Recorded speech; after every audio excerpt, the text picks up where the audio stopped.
नमस्कार दोस्तों, स्वागत है आप सभी का आपके अपने YouTube platform one week study point पर। दोस्तों आज की क्लास रहने वाली है बीए फर्स्ट ईयर वालों के लिए। दोस्तों ज्योग्राफी का सेकंड पेपर है। ज्योग्राफी का second paper BA first year वालों के लिए दोस्तों बहुत ही इंपॉर्टेंट क्लास है। जयनारायण व्यास विश्वविद्यालय जोधपुर की ओर से प्रकाशित है।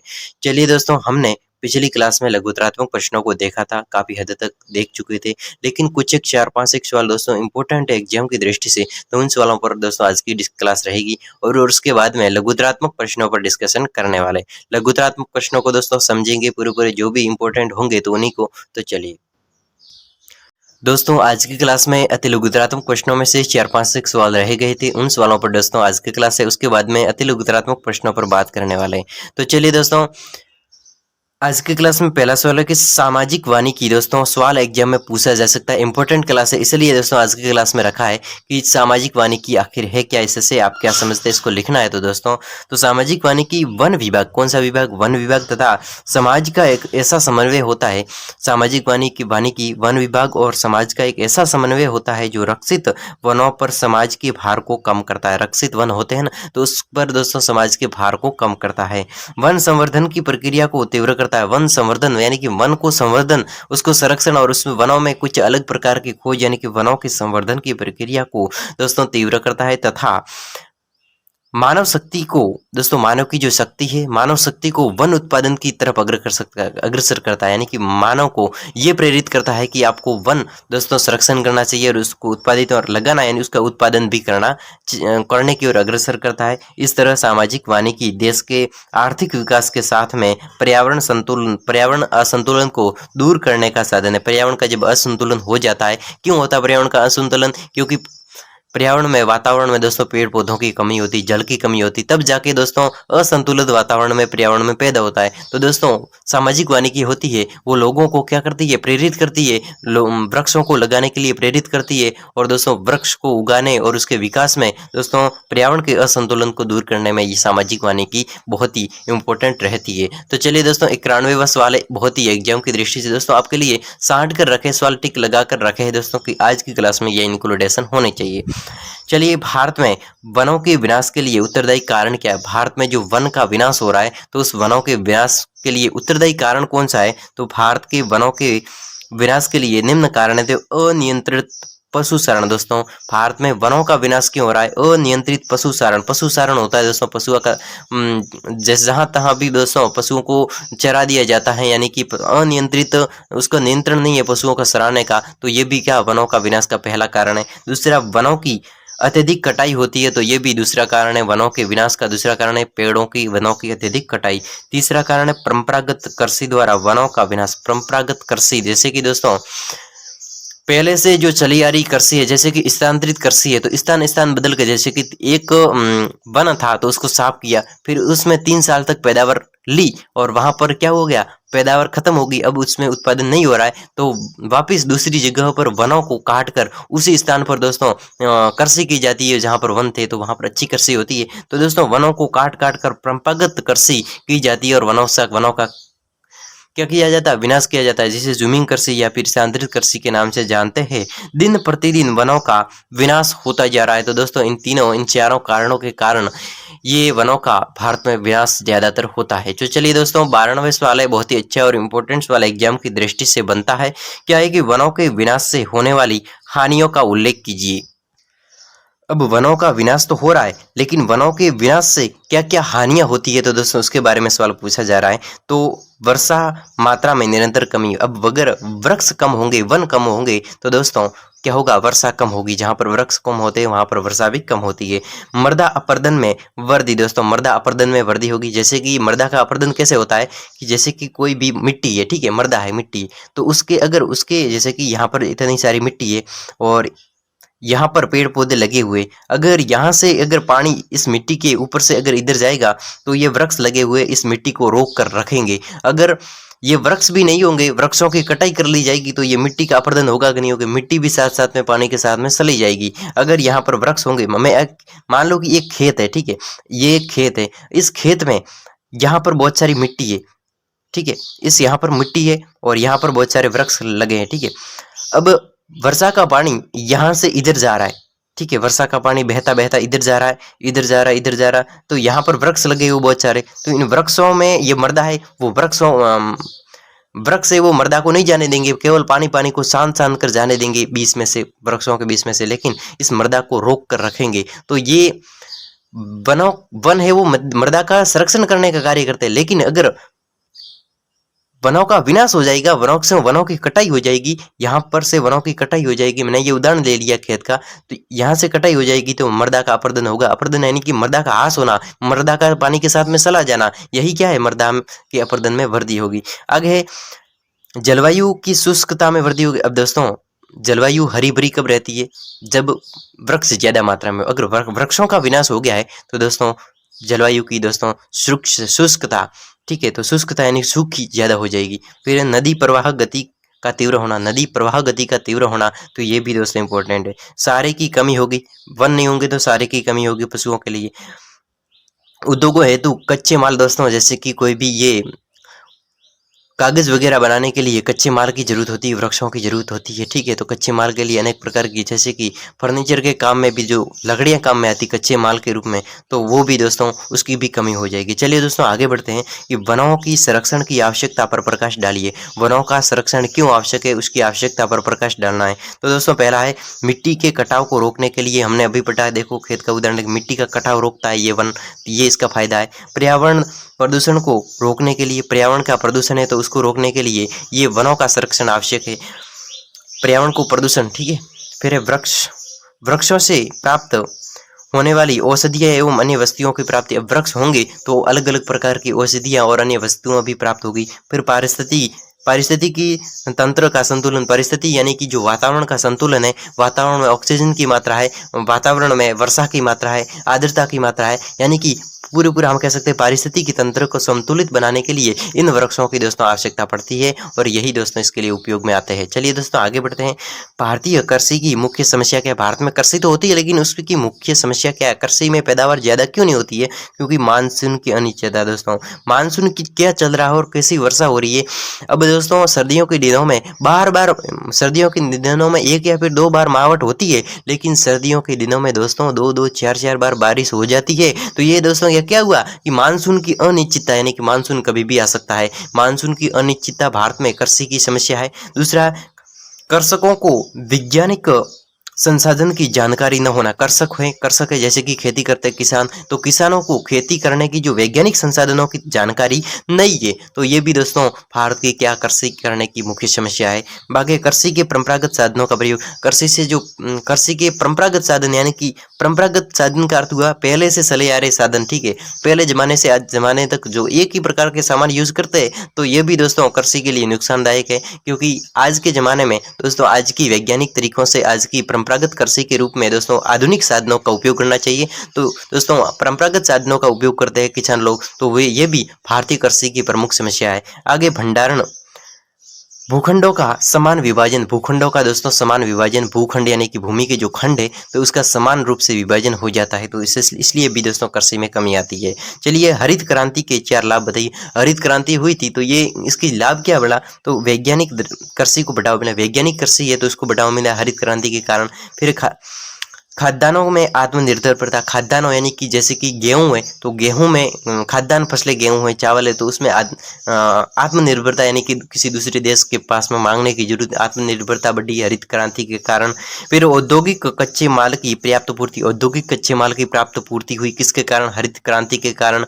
आगे है विदेशी विनिमय की बचत हुई, जैसे कि विदेशी से विनिमय होता था तो उसकी बचत भी इस हरित क्रांति के कारण हुई। तो चलिए दोस्तों हरित क्रांति के सफल होने के हरित क्रांति जब सफल हुई तो उसमें कौन कौन सी बाधा हुई, तो क्षेत्रीय असमानता में बढ़ोतरी हुई, आर्थिक और सामाजिक विषमता पाई गई, कृषकों यानी किसानों की शिक्षा प्रशिक्षण अभिप्रेरणा में कमी हुई, और उर्वरकों के उपयोग पर आवश्यक बल दोस्तों ये भी क्या है, बाधाओं के रूप में कार्य किए। अगला दोस्तों इंपॉर्टेंट सवाल टिक लगाकर रखा है कि सिंचाई के स्रोतों का उल्लेख कीजिए। बहुत ही इजी और दोस्तों बेसिक सवाल है, लेकिन पूछा जा सकता है कि भारत में नहरों द्वारा सिंचाई होती है, तालाबों के द्वारा, कुओं द्वारा, नलकूपों के द्वारा, खाड़ियों द्वारा, ये सब क्या है सिंचाई के अलग अलग प्रकार के दोस्तों स्रोत है। तो चलिए दोस्तों अगले सवाल की ओर। दोस्तों अगला सवाल है शुष्क कृषि क्या होती है। 2017 के एग्जाम में पूछा गया शुष्क कृषि देश के उन क्षेत्रों में जहां वर्षा 50 सेंटीमीटर से कम होती है। देश के ऐसे क्षेत्र जहां पर वर्षा 50 सेंटीमीटर से कम होती है तथा सिंचाई सुविधाओं की कमी पाई जाती है, वहां शुष्क कृषि की जाती है। दोस्तों शुष्क कृषि यानी कि जहां पर पानी की कमी होती है, 50 सेंटीमीटर से वर्षा कम होती है और सुख सुविधाओं की दोस्तों संसाधनों की सिंचाई करने के साधन होते हैं उसकी कमी होती है, तो वहां पर यह शुष्क कृषि की जाती है। तो इस प्रकार की कृषि पद्धति में जल संसाधन का अधिकतम उपयोग किया जाता है। दोस्तों इस प्रकार की जो कृषि होती है तो इसमें जल संसाधन का सबसे अधिक प्रयोग किया, जैसे कि जल संसाधन कौन से, जैसे कि कुआं है, बावड़ी है, तालाब है, तो इसका अधिक शुष्क कृषि में इसका अधिक उपयोग किया जाता है। इस प्रकार की कृषि के अंतर्गत ज्वार, बाजरा, जौ, चना, गेहूं, कपास आदि फसलें उत्पादित की जाती है। भारत में इन प्रकार की कृषि पश्चिमी उत्तर प्रदेश, दोस्तों पश्चिमी उत्तर प्रदेश, पश्चिमी राजस्थान, गुजरात, महाराष्ट्र, आंध्र प्रदेश राज्यों के कुछ भागों में की जाती है। दोस्तों अगले सवाल है 2019 के एग्जाम में पूछा गया कि दामोदर घाटी निगम का महत्व। अब दामोदर घाटी निगम बना तो इसका महत्व क्या, हमारे लिए क्या अच्छी बात हुई इसके लिए। तो दोस्तों बाढ़ों का नियंत्रण हुआ, दामोदर घाटी परियोजना बनी, दामोदर घाटी निगम बना तो इसके कारण बाढ़ का नियंत्रण, यानी कि बाढ़ आती थी हर वर्ष तो उसका नियंत्रण हो गया, अब नहीं आ रही है। फिर सिंचाई में सुविधा हुई, दामोदर घाटी परियोजना के कारण सिंचाई में सुविधा हुई, बहुत सारे लोगों को फायदा हुआ, पानी मिला। फिर विद्युत उत्पादन, इस दामोदर घाटी परियोजना से विद्युत उत्पादन हुई, ठीक है, वो जनरेटर घूमते हैं इसकी सहायता से, ठीक।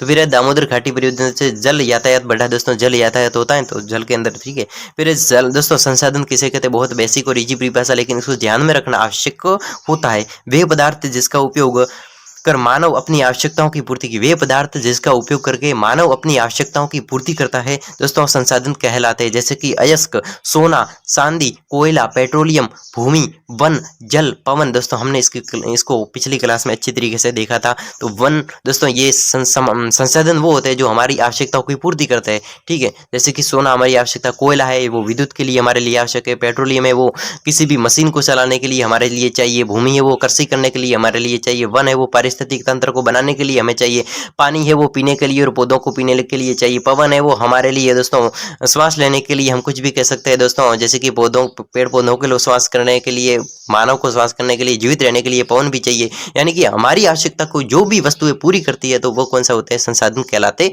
हैं। चलिए दोस्तों खनिज कहते हैं, खनिज किसे कहते हैं, जो जमीन से खोद कर निकाले गए पदार्थों को खनिज कहा जाता है। बहुत बेसिक और दोस्तों 5वीं सट्टी की परिभाषा, लोहा, तांबा, सोना, संगमरमर, कोयला, पेट्रोलियम। दोस्तों पेट्रोल भी जमीन से, कोयला जमीन से, संगमरमर, जयपुर, सोना, तांबा ये सब जमीन से निकलता है, तो इसीलिए इसको खनिज के नाम से जानते हैं।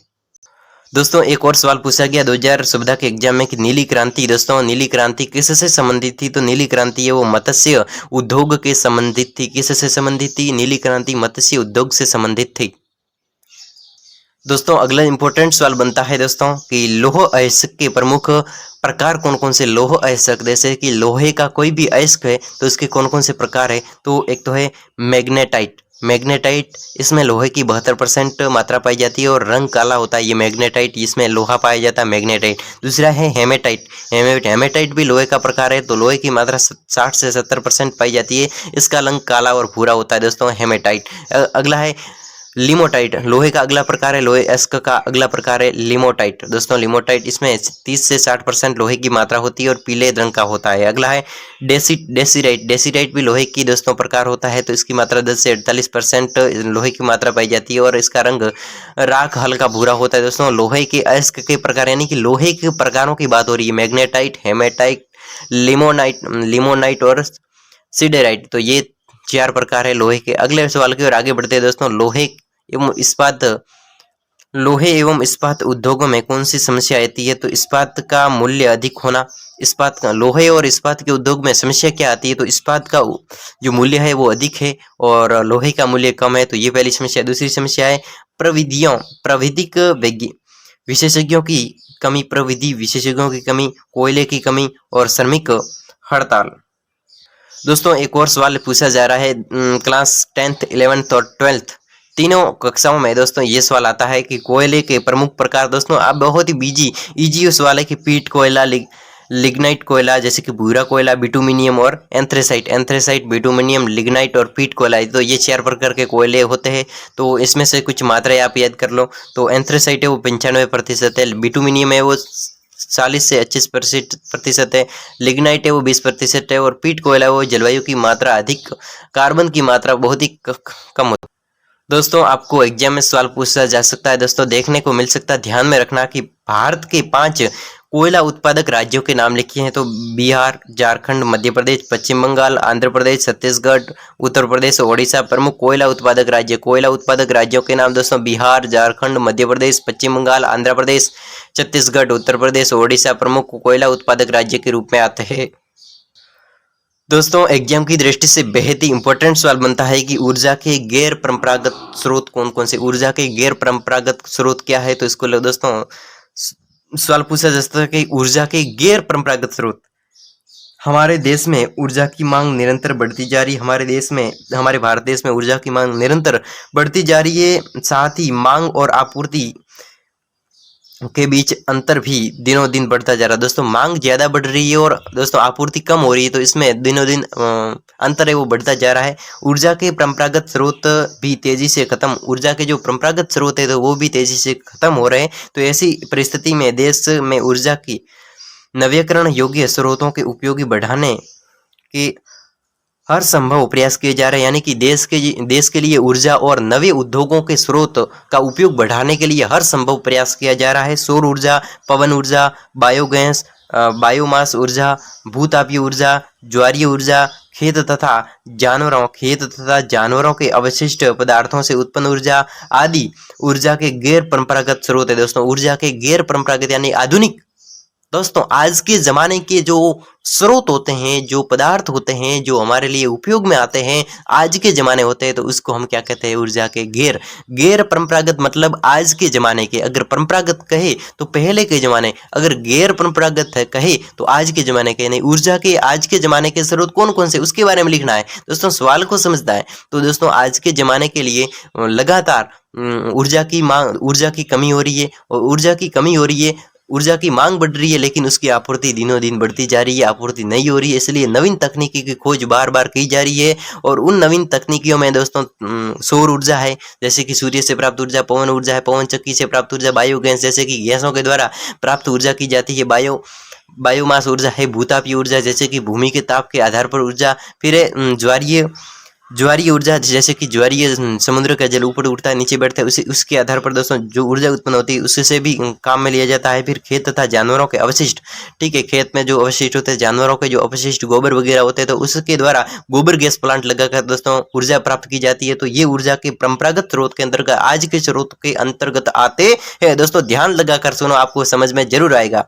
चलिए, भारत के नवीनीकरण योग्य और कभी खत्म न होने वाले, भारत के नवीनीकरण योग्य और खत्म न होने वाले इन सभी संसाधनों की कमी नहीं है। दोस्तों ये सभी स्रोत है तो इसकी कमी बिल्कुल नहीं है। ऊर्जा के इन संसाधनों से जो मैंने अभी बताया, इन संसाधनों से ऊर्जा के उत्पादन का विकेंद्रीकरण तो संभव है, साथ ही इसमें पर्यावरण संतुलन भी नहीं बिगड़ता। यानी कि जो मैंने संसाधन बताए हैं तो इससे दोस्तों विकेंद्रीकरण तो होता है, लेकिन इससे पर्यावरण में कोई संतुलन भी नहीं बिगड़ता, पर्यावरण को ज्यादा नुकसान भी नहीं होता है। भारत में ऊर्जा के इन गैर परंपरागत स्रोतों के उपयोग हेतु ऊर्जा के डिजाइन, विनिर्माण आदि आपूर्ति सुदृढ़ ढांचा तैयार कर लिया है। भारत में सौर ऊर्जा, दोस्तों भारत में सौर ऊर्जा, पवन ऊर्जा जैसे नवीकरण योग्य संसाधनों के उपयोग निरंतर प्रगति कर रही है। दोस्तों हमारे भारत देश में पवन ऊर्जा और सौर ऊर्जा की लगातार दोस्तों प्रगति हो रही है। पवन चक्की का उपयोग दोस्तों बाड़मेर, जैसलमेर जैसे दोस्तों इलाकों में पवन चक्की लगाकर ऊर्जा प्राप्त की जाती है।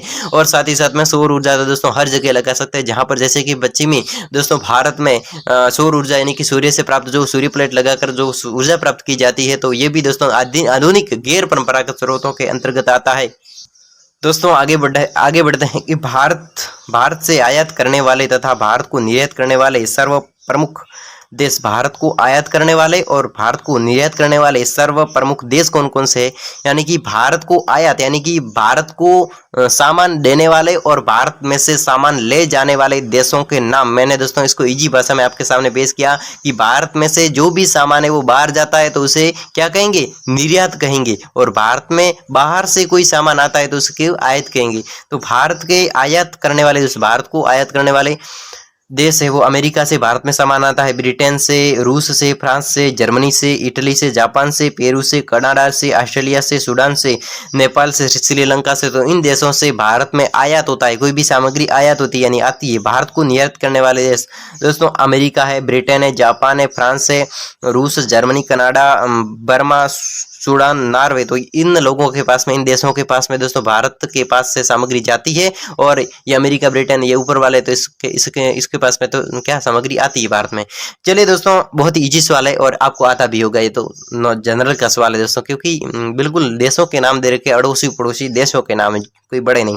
भारत के प्रमुख बंदर का दोस्तों, भारत में पाए जाने वाले बंदर का दोस्तों, जैसे कि दोस्तों कांडला बंदर का गुजरात में है। भारत में दोस्तों, भारत कहाँ है, गुजरात का है, भारत में है, तो ये कांडला बंदर का गुजरात में है, लेकिन भारत में तो है ना, तो भारत का पूछा गया है तो कांडला बंदर का, मुंबई बंदर का, फिर है नहवा सेवा बंदर का, मारमा गांव बंदर का, न्यू मंगलोर बंदर का, कोची बंदर का, कोलकाता बंदर का, हल्दिया बंदर का, चेन्नई बंदर का, तितुकोरी बंदर का, एन्नौर बंदर का, विशाखापट्टनम बंदर का। एक बार पुनः पढ़ लेता हूँ, आपको दिमाग में दोस्तों क्लियर होने चाहिए, ऐसे ही नॉर्मल पढ़ने से कोई फर्क नहीं पड़ता दोस्तों। कांडला बंदर का आप लिख दोगे। फिर है दोस्तों कांडला के बम्बई बंदर का। फिर आगे बढ़ते हैं मारमा गोवा बंदर का, न्यू मंगलोर बंदर का, कोची बंदर का दोस्तों, कोची बंदर का, कोलकाता बंदर का, हल्दिया बंदर का, चेन्नई बंदर का, तूतीकोरिन बंदर का, एन्नौर बंदर का, विशाखापट्टनम बंदर का। दोस्तों इसमें से काफी हद तक बंदरगाहों के नाम आप याद कर सकते हो। चलिए दोस्तों आगे बढ़ते हैं।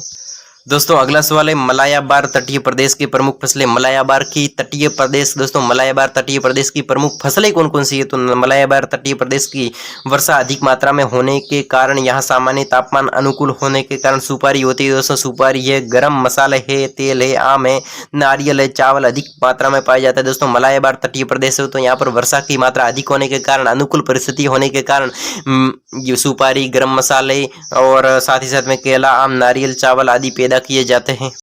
दोस्तों एग्जाम की दृष्टि से बहुत ही एक और इम्पोर्टेंट सवाल आता है, क्या है कि छोटा नागपुर पठार का विस्तार कितना है दोस्तों। छोटा नागपुर के पठार है तो उसका विस्तार कितना है, तो इसका विस्तार 22 डिग्री 0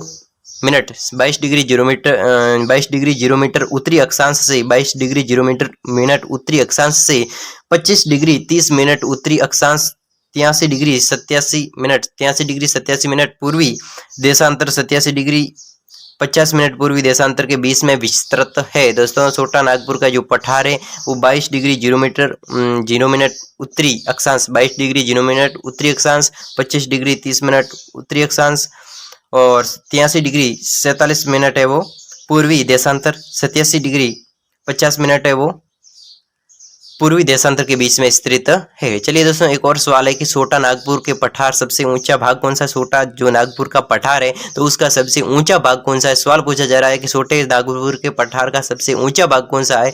तो दोस्तों छोटे नागपुर के पठार का सबसे ऊंचा भाग है वो दोस्तों पारसनाथ की पहाड़ी है दोस्तों। छोटे नागपुर का सबसे ऊंचे पठार है पारसनाथ की पहाड़ी। क्या दोस्तों, पारसनाथ की पहाड़ी है। बार बार रिपीट क्यों कर रहा हूँ दोस्तों, आपको याद करवाने के लिए। छोटे नागपुर का सबसे ऊंचा भाग पारसनाथ की पहाड़ी, बहुत ही इंपॉर्टेंट सवाल इसलिए। इसकी ऊंचाई दोस्तों 1365 मीटर कितनी। छोटे नागपुर के जो पारसनाथ पहाड़ी है तो इसकी ऊंचाई कितनी है 1365 मीटर इसकी ऊंचाई। अगला छोटा नागपुर के पठार की प्रमुख फसलें। छोटे नागपुर के पठार पर कौन कौन सी फसलें उगाई जाती है दोस्तों। धान में क्या आता है, गेहूं आता है, मक्का, गेहूं, ठीक है। धान में गेहूं और चावल आता है, मक्का, गेहूं, ज्वार, बाजरा, तिलहन दोस्तों दालें, ये हमारे सामान्य यहीं पश्चिम की ओर होते हैं तो वही वहां पर होते हैं। चलिए छोटे नागपुर के पठार में पाए जाने वाले प्रमुख खनिज कौन कौन से, सवाल पूछा जा सकता है दोस्तों खनिजों के बारे में। फसलों के बारे में दोस्तों कोयला है, मैग्नीज है, तांबा है, अभ्रक है, चूना पत्थर है, फिर अग्नि मिट्टी है, डोलोमाइट है, एस्बेस्टस आदि। दोस्तों लघुतरात्मक प्रश्नों के नजदीक आ गए, लेकिन एक सवाल रह गया है कि भारतीय जल विभाजक रेखा क्या है दोस्तों। भारतीय जल विभाजक रेखा कौन सी, किस प्रकार की है, तो पश्चिमी घाट से सतपुड़ा पर्वत विंध्याचल पर्वत होते हुए, पश्चिमी घाट से सतपुड़ा विंध्याचल पर्वत से होते हुए अरावली पर्वत तक भारत की दोस्तों महान जल विभाज्य रेखा मानी जाती है। भारत की महान जल विभाजक यही रेखा मानी जाती है। दोस्तों लघुत्तरात्मक प्रश्नों की हो आ चुके दोस्तों, 150 शब्दों में आपको उत्तर देना है। तो हम इसको दोस्तों अच्छे तरीके से व्यवस्थित तरीके से पढ़ेंगे दोस्तों, आपको समझाने की पूरी पूरी कोशिश की जाएगी। अपना ध्यान दोस्तों इस अपनी मोबाइल की स्क्रीन पर दोस्तों, अपने लैपटॉप की कहीं पर भी दोस्तों अपनी स्क्रीन पर दोस्तों अपनी नजरों को टिकाए रखिए दोस्तों। मैं आपको इस सवालों को समझाने की पूरी कोशिश करूंगा दोस्तों। आप भी अपने हिसाब से दोस्तों समझने की कोशिश दोस्तों जरूर कीजिए दोस्तों, अंत तक जुड़े रहे। चलिए दोस्तों, भारत की जलवायु को प्रभावित करने वाले कारकों का वर्णन कीजिए। बिल्कुल दोस्तों, बिल्कुल अच्छा और इम्पोर्टेंट सवाल है। भारत की जलवायु को प्रभावित करने वाले कारक कौन कौन से हैं दोस्तों? पहला कारक है भूमध्य रेखा से दूरी। भूमध्य रेखा से दूरी ये पहला कारक है। भारतीय जलवायु को प्रभावित करने वाला पहला कारक है भूमध्य रेखा से दूरी। भूमध्य रेखा पर सूर्य की किरणें तिरछी पड़ती है। भूमध्य रेखा से दूरी होने के कारण सूर्य की तिरछी पड़ती है, इसलिए वहां तापमान अधिक पाया जाता है। इस रेखा से जैसे जैसे उत्तर या दक्षिण की ओर बढ़ते हैं दोस्तों, इस भूमध्य रेखा से या उत्तर या फिर दक्षिण की ओर बढ़ते हैं तो तापमान कम होता जाता है। और भारत 8 डिग्री 4 मिनट उत्तरी अक्षांश से 37 डिग्री 6 मिनट उत्तरी अक्षांश तक फैला हुआ है। 23 डिग्री कर्क रेखा भारत को दो भागों में विभाजित करती है। इसी कारण भारत का उत्तरी भाग शीतोष्ण तथा दक्षिणी भाग उष्णकटिबंधीय बन गया है। तो दोस्तों आगे बढ़ते हैं। समुद्री तल से ऊंचाई। भारत की जलवायु को प्रभावित करने वाला अगला कारक है समुद्र तल से ऊंचाई। समुद्र तल से जैसे जैसे ऊंचाई पर उठते हैं तो 300 फीट तक की ऊंचाई 1 डिग्री सेल्सियस तापमान में कमी। जैसे कि हम यहाँ से धरातल से ऊपर जाते हैं, समुद्र तल से ऊंचाई है तो जैसे जैसे हम ऊंचे जाते हैं तो 300 फीट तक अगर ऊंचे जाते हैं तो 1 डिग्री सेल्सियस तापमान में कमी आती है। इस प्रकार यदि दो स्थान एक ही अक्षांश पर स्थित हो तो वहां तापमान अलग अलग ऊंचाई के कारण भिन्न भिन्न होता है। भारत जैसे विशाल देश में धरातल की बनावट में अंतर अर्थात मैदान, पहाड़, पठार भाग जलवायु में भिन्नता पाई जाती है दोस्तों। इसी के कारण पहाड़ है तो कहीं मैदान है तो कहीं पठार है, पहाड़ी है। तो इसी के कारण भारत की जलवायु में समुद्र तल से ऊंचाई भी दोस्तों भिन्न भिन्न हो जाती है। चलिए दोस्तों आगे बढ़ते हैं। समुद्र से दूरी। समुद्र से दूरी भी दोस्तों ये कारण बनता है। समुद्री धाराएं दोस्तों अगला सवाल है। अगला पॉइंट, पांचवा पॉइंट है धरातल की मिट्टी का स्वरूप। धरातल की मिट्टी का स्वरूप। मिट्टी के कण असंगठित अर्थात रेतीले वो पथरीले होने के कारण, मिट्टी के कण है वो असंगठित, रेतीले व पथरीले होने के कारण शीघ्र गर्म व ठंडा होने की प्रवृत्ति रखते हैं, इसलिए तापांतर अधिक पाया जाता है। कछारी काली मिट्टी से संगठित कणों का कछारी और काली मिट्टी से संगठित कणों के कारण मिट्टी के कण धीरे धीरे गर्म एवं ठंडे होने के तापांतर पाया जाता है। यही कारण है कि भारत के थार रेगिस्तान और दक्षिण के पठार तापमान में काफी अंतर पाया जाता है दोस्तों। जैसे कि हमारे राजस्थान की बात करें दोस्तों, थार के रेगिस्तान की बात करें तो यहाँ पर गर्मी ऋतु में रेत के कण ज्यादा गर्म हो जाते हैं, इसलिए दिन में क्या होता है कि गर्मी ज्यादा बढ़ जाती है और रात में वो कण है वो ठंडे हो जाते हैं, इसलिए दोस्तों ठंडी भी ज्यादा हो जाती है। तो दोस्तों यहाँ पर दोनों प्रकार की प्रवृत्ति पाई जाती है। तो धरातल की मिट्टी का स्वरूप अलग अलग होने के कारण दोस्तों यहाँ पर क्या पाया जाता है, जलवायु में भिन्नता पाई जाती है। चलिए दोस्तों आगे बढ़ते हैं। पर्वतों की स्थिति एवं दिशा। पर्वतों की स्थिति और दिशा भी अलग अलग है। भारत में पर्वतों की स्थिति जलवायु को प्रभावित करने वाला एक अन्य महत्वपूर्ण कार्य है। भारत में जो जलवायु को प्रभावित करने वाला एक अन्य महत्वपूर्ण कारक है, कौन सा है? ये पहाड़ पर्वत है। ठीक है, भारत के उत्तर में यदि हिमालय, भारत के उत्तर में अगर हिमालय नहीं होता तो यहाँ जलवायु सहारा गोबी के मरुस्थलों के समान शुष्क ठंडी रहती तथा दक्षिण पश्चिमी मानसून की वर्षा से लदी आने वाली हवाएं बिना पानी बरसाए सीधी ही निकल जाती है दोस्तों। कर्क रेखा की स्थिति भी दोस्तों यहाँ पर अनियंत्रित होने के कारण भारत की जलवायु को प्रभावित करती है। कर्क रेखा की स्थिति पर भी निर्भर करता है दोस्तों। इसको पढ़ते हैं कि भारत की जलवायु की दृष्टि से कर्क रेखा की स्थिति महत्वपूर्ण है। भारत की जलवायु की दृष्टि से देखें तो कर्क रेखा की स्थिति भी महत्वपूर्ण है। कर्क रेखा को लगभग मध्य से पूर्व पश्चिम की ओर विभाजित करती है। कर्क रेखा को लगभग मध्य से पूर्व पश्चिम की ओर विभाजित करती है। कौन? कर्क रेखा को। ये भारत की जलवायु को ये पूर्व पश्चिम मध्य से दोस्तों विभाजित करती है। इसके उत्तरी भाग को शीतोष्ण कटिबंधीय तथा दक्षिणी भाग को उष्ण कटिबंधीय नाम से जाना जाता है। उत्तर की तरफ हिमाचल शीत श्रेणियां इसे मध्य एशिया की शीत हवाओं से चलकर महाद्वीपीय जलवायु प्रदान करती है। इसकी मुख्य विशेषता है कर्क रेखा की स्थिति के आधार पर इसकी मुख्य विशेषता है कि स्थलीय हवाओं की अधिकता, वायु की शुष्कता, अधिक दैनिक तापांतर, वर्षा की शून्यता, दक्षिण की तरफ हिंद महासागर की निकटता इसे उष्ण मानसूनी जलवायु प्रदान करती है। उनमें उष्णकटिबंधीय जलवायु सभी आदर्श विशेषताएं मिलती है। दोस्तों अगले बढ़ते प्राकृतिक वनस्पति भी दोस्तों भारत की जलवायु को प्रभावित करती है। अगला है वायवीय दिशा भी, वायु की दिशा भी भारतीय जलवायु को प्रभावित करती है। चलिए दोस्तों चावल के उत्पादित क्षेत्रों के बारे में थोड़ा बहुत डिस्कशन करते हैं कि चावल के उत्पादन के लिए कौन कौन से दोस्तों उत्पादित क्षेत्र है। तो दोस्तों चलिए आगे बढ़ते हैं। चावल के उत्पादन के लिए पश्चिम बंगाल है, साथ ही साथ में उत्तर प्रदेश से पश्चिम बंगाल है, उत्तर प्रदेश से साथ ही साथ में दोस्तों आंध्र प्रदेश भी चावल के उत्पादन के लिए मुख्य अग्रिम भूमिका निभाता। आगे है बिहार है दोस्तों, बिहार में भी चावल का उत्पादन अच्छी तरीके से होता है। आगे है तमिलनाडु में चावल का उत्पादन बहुत ही अच्छे तरीके से।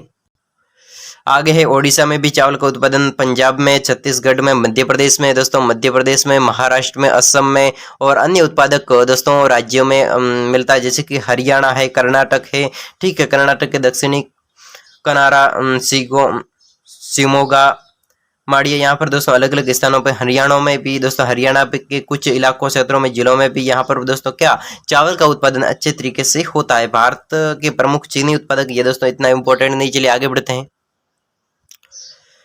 दोस्तों। अगला सवाल है, भारत में बहुत ही अच्छा और इम्पोर्टेंट सवाल है, 2017 के एग्जाम में पूछा भी जा चुका है कि भारत में जनसंख्या के वितरण को प्रभावित करने वाले कारकों का वर्णन कीजिए। भारत में जनसंख्या वितरण को कौन कौन प्रभावित करता है, उन कारकों का वर्णन करना। दोस्तों सवाल बड़ा इंपॉर्टेंट है, एग्जाम में पूछा जा सकता है कि भारत की जनसंख्या के वितरण है तो उसको प्रभावित कौन करता है। तो चलिए दोस्तों आंसर की ओर आगे बढ़ते हैं।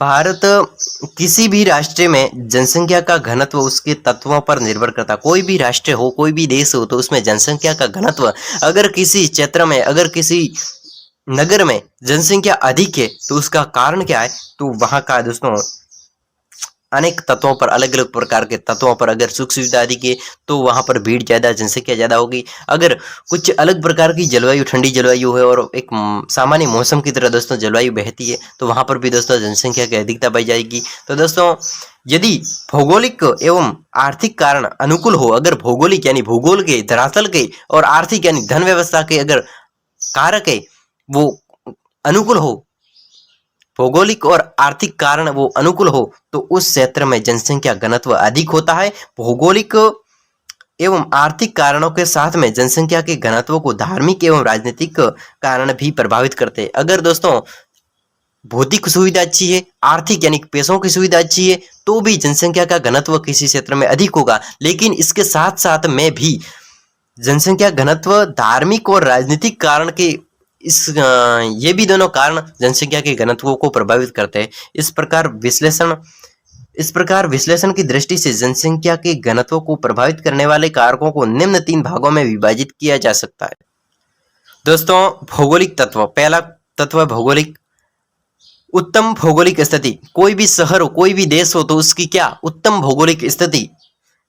जिस देश एवं क्षेत्र की भौगोलिक स्थिति उत्तम हो, अगर भौगोलिक यानी कि धरातल, रहने की सुविधा, अगर भौगोलिक स्थिति अच्छी हो, उत्तम हो, वहां की जनसंख्या घनत्व उन क्षेत्रों की तुलना में अधिक होता है जहां भौगोलिक स्थिति अनुपयुक्त होती है। दोस्तों जहां पर भौगोलिक स्थिति अनुपयुक्त होती है, वहां की अपेक्षा जहां पर उपयुक्त भौगोलिक स्थिति होगी तो वहां पर जनसंख्या की भीड़, जनसंख्या का घनत्व अधिक पाया जाएगा। यदि यही कारण है कि महाराष्ट्र, गुजरात, केरल, पश्चिम बंगाल की भौगोलिक स्थिति उत्तम होने के कारण अरुणाचल प्रदेश, अंडमान निकोबार द्वीप समूह से कई अधिक जनसंख्या दोस्तों इन क्षेत्रों में पाई जाती है। गुजरात, केरल, पश्चिम बंगाल, इसमें इसकी अपेक्षा ज्यादा यहाँ पर मात्रा पाई जाती है घनत्व की। चलिए आगे बढ़ते हैं। उपयुक्त जलवायु, दोस्तों अच्छी जलवायु होगी तो वहां पर भी अच्छे लोग पाए जाएंगे, यानी कि ज्यादा मात्रा में लोग पाए जाएंगे।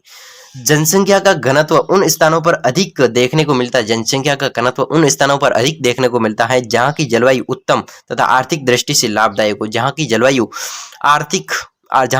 उत्तम होती है और आर्थिक दृष्टि से लाभदायक जलवायु होती है, तो भी दोस्तों जैसे कि आर्थिक दृष्टि से कैसे, अब जलवायु और आर्थिक दृष्टि से कैसे, जैसे कि जलवायु अच्छी होगी तो वहां पर कृषि अच्छी होगी और कृषि अच्छी होगी तो फसल भी अच्छी होगी, उत्पादन भी अच्छा होगा, तो उत्पादन अच्छा होगा तो दोस्तों पैसे आएंगे, पैसे आएंगे यानी कि आर्थिक दृष्टि, आर्थिक दृष्टि किस में आती है, पैसों में आती है। तो उपयुक्त अच्छी जलवायु होगी तो फसलें अच्छी होगी और कृषि अच्छी होगी और उत्पादन अच्छा होगा, पैसा भी अच्छा आएगा। तो जलवायु उत्तम होगी और पैसा अच्छा आएगा, ये दोनों प्रकार के लाभ हो तो इस दृष्टि से दोस्तों समशीतोष्ण जलवायु उपयुक्त समझी जाएगी। और जैसे कि भारत में महाराष्ट्र, गुजरात, उत्तर प्रदेश और मध्य प्रदेश, पश्चिम बंगाल की जलवायु अच्छी होने के कारण जनसंख्या घनत्व राजस्थान, जम्मू कश्मीर, अरुणाचल प्रदेश से अधिक मिलता है। दोस्तों राजस्थान और यहाँ पर देखो राजस्थान, जम्मू कश्मीर और अरुणाचल प्रदेश जैसे दोस्तों राज्यों की अपेक्षा इस मध्य प्रदेश में, उत्तर प्रदेश में, गुजरात में जनसंख्या अधिक क्यों पाई जाती है? राजस्थान की अपेक्षा इनमें गुजरात, उत्तर प्रदेश, मध्य प्रदेश, महाराष्ट्र में जनसंख्या क्यों अधिक पाई जाती है? क्योंकि यहाँ पर जलवायु अच्छी है इसलिए।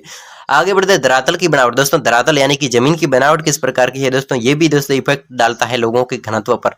आगे बढ़ते हैं भूमि का उपयुक्त धरातल। दोस्तों भूमि का उपयुक्त धरातल होगा तो जनसंख्या घनत्व को बढ़ावा है। दोस्तों यहाँ पर भी जनसंख्या घनत्व बढ़ता है। धरातल की बनावट के आधार पर बनावट को रेतीले, दलदली, सामुद्रिक किनारे वाले क्षेत्रों में बांटा जा सकता है। भूमि का मैदान, धरातल, उपजाऊ, समतल, यातायात की दृष्टि से उपयुक्त होने के कारण वहां की जनसंख्या घनत्व बढ़ा देता है।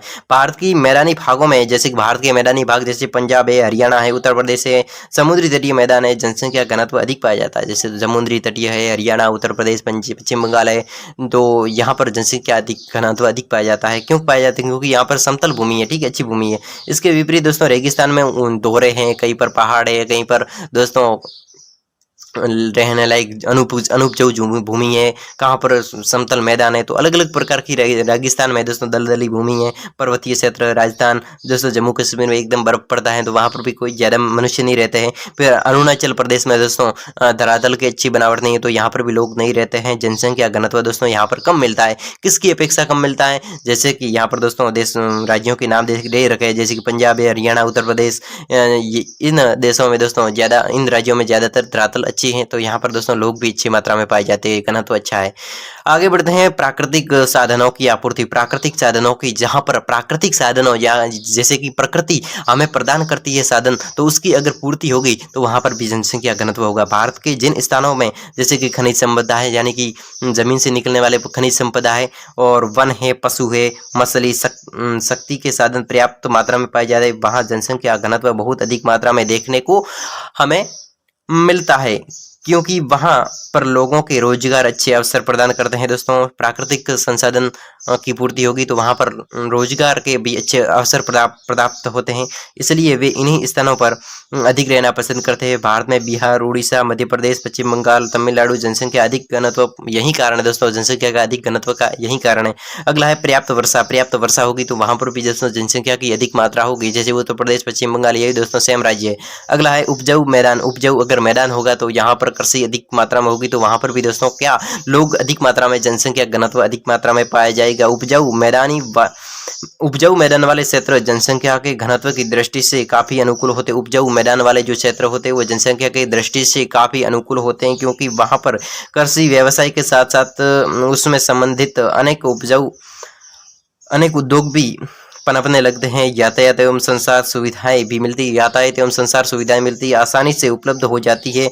इसी कारण भारत गंगा, यमुना, ब्रह्मपुत्र मैदान जनसंख्या का घनत्व अधिक मात्रा में पाया जाता है, जबकि राजस्थान में दक्षिण के पठार भागों में जनसंख्या घनत्व बहुत कम मात्रा में, दक्षिण के पठारी भाग हैं तो वहाँ पर जनसंख्या घनत्व बहुत कम मिलता है, क्योंकि वहाँ पर दक्षिण का पठार होगा यानी कि पहाड़ी इलाका है, वहाँ पर जनसंख्या घनत्व कम होगा क्योंकि उपजाऊ भूमि नहीं है। आगे आर्थिक तत्व। दोस्तों आर्थिक तत्व भी दोस्तों जनसंख्या के घनत्व को प्रभावित करते हैं, जैसे कृषि एवं सिंचाई के संसाधन, कृषि एवं सिंचाई के संसाधन अधिक होंगे तो वहां पर लोग भी अधिक और अच्छे तरीके से रहेंगे। दोस्तों आगे है औद्योगिकरण जहां पर अच्छा होगा वहां पर उद्योग धंधे जहां पर अच्छा होंगे तो वहां पर भी दोस्तों लोग ज्यादा रहना पसंद करेंगे। आगे व्यापारिक केंद्र जहाँ पर ज़्यादा होंगे, परिवहन एवं संसार की सुविधा होंगी तो भी दोस्तों परिवहन और संसार की सुविधा है, परिवहन यानी कि आने जाने की सुविधा और संसार की सुविधा अगर अच्छी होगी तो वहाँ पर भी ज़्यादा लोग रहना पसंद करेंगे। जहाँ पर बंदरगाह है, जैसे बंदरगाह एवं उसके आसपास के क्षेत्र जनसंख्या घनत्व बहुत अधिक देखने को मिलता है। जहाँ पर बंदरगाह होता है और वहाँ के आसपास बंदरगाह के आसपास के क्षेत्र होते हैं तो वहाँ पर दोस्तों जनसंख्या अधिक मात्रा में पाई जाती है, क्योंकि वहाँ का दोस्तों वातावरण अच्छा होता है दोस्तों, क्योंकि विशेष व्यापार बहुत अधिक मजबूत प्रभाव डालता है। यहाँ पर व्यापार मछलियाँ हैं दोस्तों, कई प्रकार की मछलियाँ पकड़ने को मिलती है और दोस्तों अच्छे पौष्टिक भोजन की व्यवस्था हो जाती है। यहाँ पर विदेशी व्यापार बहुत अधिक प्रभाव डालते हैं। विदेशी व्यापार जैसे कि बंदरगाह होगा तो एक देश से दूसरे देश बंदरगाह की सहायता से दोस्तों नावों में जहाज़ों में जाएंगे तो वहाँ पर दोस्तों विदेशी व्यापार बढ़ता है। बंदरगाह के किनारे पर लोग रहेंगे तो दोस्तों ये भी इसका फायदा है। इसके कारण दोस्तों वहाँ पर अधिक मात्रा में जनसंख्या घनत्व पाया जाता है। इसके कारण आंतरिक व्यापार एवं औद्योगिक भी पनपने लगते हैं, आंतरिक व्यापार एवं औद्योगिक भी पनपने लगते हैं। अवसर आवास सुविधाएं भी दोस्तों मिल जाती है, आवास सुविधाएं भी दोस्तों लोगों को मिल जाती, तो इसके कारण भी लोग वहां पर रहने जाते हैं। आवास सुविधाएं मिल जाती, फिर जान माल की सुरक्षा है, ठीक है। तो राजनीतिक एवं शैक्षणिक संस्था है दोस्तों, शैक्षणिक यानी शिक्षा के क्षेत्र में दोस्तों जो शहरों में मिलती है, राजनीति है और धार्मिक तत्व है, तो उसकी अगर अच्छी सुविधा होगी, अच्छे तरीके से होंगे तो वहाँ पर भी दोस्तों लोग ज़्यादा रहना पसंद करेंगे। जैसे कि दोस्तों राजधानियाँ देश एवं राज्यों की राजधानियाँ अपने आप ही अपने अधिक जनसंख्या वाले केंद्र बन जाते। जैसे कि कोई भी राज्य की अगर राजधानी है तो राज्य की राजधानी होगी तो वहाँ पर भी दोस्तों लोग ज़्यादा मात्रा में रहेंगे, क्योंकि वे स्थान राजकाज से संबंधित सभी प्रकार के हितों वाले बस जाते हैं दोस्तों। राजकाज यानी गवर्नमेंट कार्य के जो भी कार्य होते हैं तो वो दोस्तों उस मुख्य स्थान पर होंगे, तो इसी के कारण वहाँ पर बस जाते। जैसे कि दिल्ली है, जयपुर है, कोलकाता है, मुंबई है, चंडीगढ़ है, तो यहाँ पर लोग ज़्यादा मात्रा में क्यों रहते हैं, क्योंकि ये दोस्तों मुख्य स्थल है और ये राजधानियाँ होंगी अलग अलग राज्यों की। इसी के कारण दोस्तों यहाँ पर मुख्य स्थल हो जाता है और राजकाज की सुविधाएं अधिक मिलती है, तो इसके कारण भी दोस्तों लोग यहाँ पर ज़्यादा रहना पसंद करते हैं। दोस्तों ऐतिहासिक स्थान जहाँ पर हो गया, ऐतिहासिक स्थान होगा तो वहाँ पर भी दोस्तों लोग, जैसे कि आगरा है, उदयपुर है, चित्तौड़गढ़ है, यहाँ पर भी लोग अधिक मात्रा में रहना पसंद करेंगे, क्योंकि यहाँ पर दोस्तों लोग दूर दूर से आवागमन के आते जाते रहते हैं, ठीक है। धार्मिक स्थान जहाँ पर होगा, जैसे कि अजमेर है, पुष्कर है, ठीक है, काशी है, बनारस है, प्रयाग है, तो यहाँ पर भी दोस्तों लोग धार्मिक स्थानों पर भी लोग रहना पसंद करेंगे। फिर दोस्तों शिक्षा जहाँ पर केंद्रित होगी, जहाँ पर शिक्षा अधिक है, जैसे कि जयपुर जैसे स्थान है, इलाहाबाद है, अजमेर है, तो यहाँ पर दोस्तों शिक्षा केंद्र स्थान है, तो यहाँ पर भी लोग ज़्यादा मात्रा में रहेंगे, क्योंकि दोस्तों पढ़ने की सुविधा अच्छी तरीके से मिलती है। जिस स्थानों पर शैक्षणिक सुविधाएं बढ़ने के कारण शिक्षण केंद्र स्थापित होते हैं, जिस कारण शिक्षण केंद्र स्थापित हो जाते हैं, जिस कारण शिक्षण केंद्र स्थापित हो जाते हैं, तो उन स्थानों पर पढ़ने वाले दोस्तों लोगों की और पढ़ाने वाले तथा उसके लाभ उठाने वाले लोगों का दोस्तों केंद्रीकरण होता है। इस भारत के ऐसे स्थानों दिल्ली, बनारस, इलाहाबाद, अजमेर, पिलानी और वनस्थली, दोस्तों इन स्थानों पर दोस्तों शिक्षा केंद्र अधिक है, तो यहाँ पर लोग ज़्यादा रहेंगे। दोस्तों अगला सवाल एग्जाम की दृष्टि से बहुत ही इंपॉर्टेंट सवाल 2017 के एग्जाम में भी पूछा जा चुका, भले ही पूछा हो दोस्तों, इंपॉर्टेंट सवाल है कि भारत में सिंचाई की महत्ता को प्रभावित करने वाले कारक कौन कौन से, इस पर प्रकाश डालिए। भारत में सिंचाई की महत्ता पर प्रकाश डालिए। भारत में सिंचाई की महत्ता है तो वो क्यों है, इस पर प्रकाश डालना है। चलिए दोस्तों, वृक्षा की अपर्याप्तता, तो ये भी भारत में सिंचाई की महत्ता है। तो इस दोस्तों भारत में सिंचाई की आवश्यकता और उसकी महत्ता के निम्न कारण है।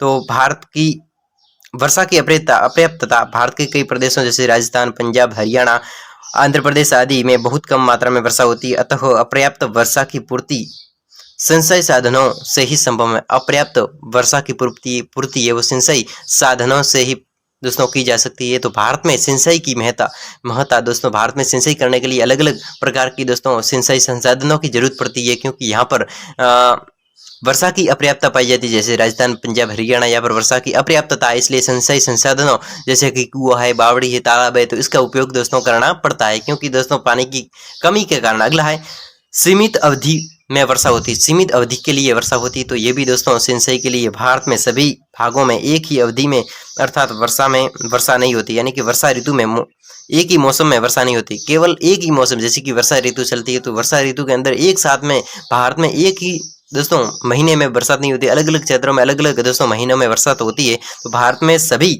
भागों में एक ही अवधि अर्थात मौसम में वर्षा नहीं होती है। शीतकाल में केवल दक्षिण पूर्वी भाग में ही वर्षा होती है। शीतकाल में तो केवल दक्षिण पूर्वी भाग में सिंचाई होती है और शेष भाग सूखा रहता है दोस्तों। ठीक है, दक्षिण पूर्वी भाग में तो शीतकाल में दक्षिण पूर्वी भाग में वर्षा होती है, लेकिन जो शेष भाग है पश्चिम वाला तो इसमें ये सूखा भाग रहता है। फिर भारत में दक्षिण पश्चिमी मानसून के द्वारा जून से सितंबर माह में कुछ वर्ष का 70% भाग प्राप्त होता है। शेष का शीत ऋतु में उत्तरी पूर्वी मानसून के द्वारा उत्तरी पश्चिमी भारत शीतकालीन चक्रवातों द्वारा प्राप्त होता है। दोस्तों वर्षा की अनिश्चितता, भारत में वर्षा की अनिश्चितता के कारण भी दोस्तों भारत में सिंचाई की महत्ता बढ़ती जाती है। चलिए दोस्तों, विशेष फसलों के लिए दोस्तों जल की आवश्यकता अलग अलग प्रकार के दोस्तों वृक्षों के लिए, अलग अलग प्रकार की फसलों के लिए पानी की दोस्तों जल की सिंचाई करने के लिए जल की आवश्यकता भी पड़ती है। जैसे कि चावल है, तो चावल में अधिक मात्रा में दोस्तों अच्छे से 90% पानी में दोस्तों ये चावल की फसल होती है। जूट है, मिर्च है, प्याज है, लहसुन, आलू, गन्ना, कपास आदि फसलों के लिए अनियमित रूप से दोस्तों जल अवधि की आवश्यकता पड़ती है। अनियमित रूप से जल अवधि की दोस्तों कभी भी जल मांग सकता है, ये जल की कमी पड़ सकती है, तो दोस्तों अनियमित रूप से अधिक जल की आवश्यकता पड़ती है। तो इस प्रकार ग्रीष्मकालीन फसलों का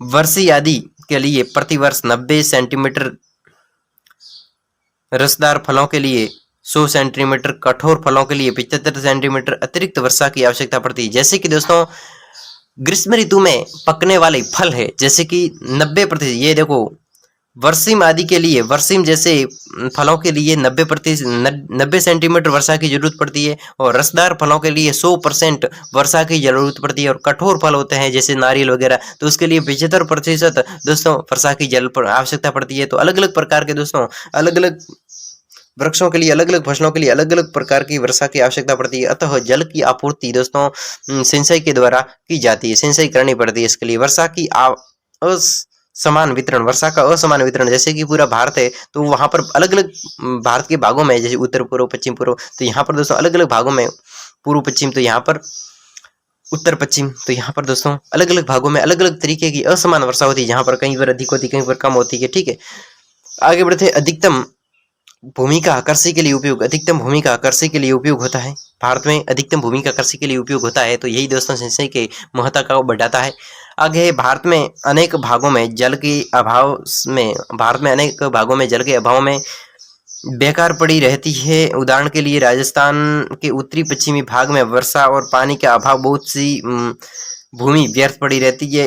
राजस्थान नहर के निर्माण द्वारा इन क्षेत्रों में पानी उपलब्ध कराकर वहां खेती संभव की जा सकती है। दोस्तों खाद्यान्नों में आत्मनिर्भरता के लिए, व्यापारिक फसलों के लिए जल की अधिक आवश्यकता पड़ती है, और उद्योगों के लिए कच्चा माल भी चाहिए होता है। फिर खरीफ फसलों के लिए भी दोस्तों जल की आवश्यकता पड़ती रहती है। फिर उत्पादन में वृद्धि हेतु भी दोस्तों सिंचाई की आवश्यकता पड़ती है, तो ये सिंचाई की महत्ता दोस्तों यहीं से। फिर अकाल की दोस्तों सुरक्षा, अकाल अगर सिंचाई भारत में होगी, भारत में सिंचाई की महत्ता होगी दोस्तों, तो अकाल पड़ेगा तो भी दोस्तों उसके अकाल से भी सुरक्षा हो सकती है। राजस्थान में रेगिस्तान के प्रसार को रोकने में दोस्तों सिंचाई सहायक है। सिंचाई रेगिस्तान में वर्षा कम होती है, फिर भी दोस्तों सिंचाई होगी तो दोस्तों ये रेगिस्तान का प्रसार है वो उसका आगे बढ़ावा दोस्तों रुकेगा। फिर मिट्टी की प्रकृति भी दोस्तों चेंज होगी। आगे बढ़ते हैं। वर्षा तेज बौछारों के रूप में होना, वर्षा का तेज बौछारों के रूप में होना, तो ये भी दोस्तों वर्षा के भारत में कृषि की महत्ता को बढ़ाता है, वर्षा का तेज बौछारों के रूप में होना। फिर बाढ़ के जल का उपयोग, दोस्तों बाढ़ के जल का उपयोग ये भी भारत में सिंचाई की महत्ता को बढ़ाता है। फिर आंतरिक जल परिवहन के विकास हेतु दोस्तों आंतरिक जल परिवहन के विकास, आंतरिक यानी अंदर बहने वाला जल है तो उसके परिवहन के विकास के लिए दोस्तों सिंचाई दोस्तों आवश्यक होती है। फिर राष्ट्रीय आय में वृद्धि होगी तो भी दोस्तों राष्ट्रीय आय में वृद्धि के लिए भी भारत में सिंचाई की महत्ता बढ़ती है। चलिए दोस्तों आगे अगले इंपॉर्टेंट सवाल की ओर आगे बढ़ते हैं। तो देखो आज की क्लास में हमने ज्योग्राफी का सेकंड पेपर डिस्कशन किया, अति लघुतरात्मक और लघुतरात्मक दोनों सवालों पर डिस्कशन किया। कुछ सवाल रह चुके हैं दोस्तों, लेकिन क्लास बड़ी लंबी हो चुकी है, इसलिए दोस्तों यहीं से दोस्तों आज की क्लास का एंडिंग होता है। तो दोस्तों अब मिलता हूँ अगली क्लास में अति लघुतरात्मक और निबंधात्मक सवालों के साथ में दोस्तों अच्छी तरीके से समझेंगे उन सवालों को। तो दोस्तों आपके अपने दोस्त को अनुमति दीजिए, तब तक के लिए अनुमति दीजिए। धन्यवाद, बाय बाय।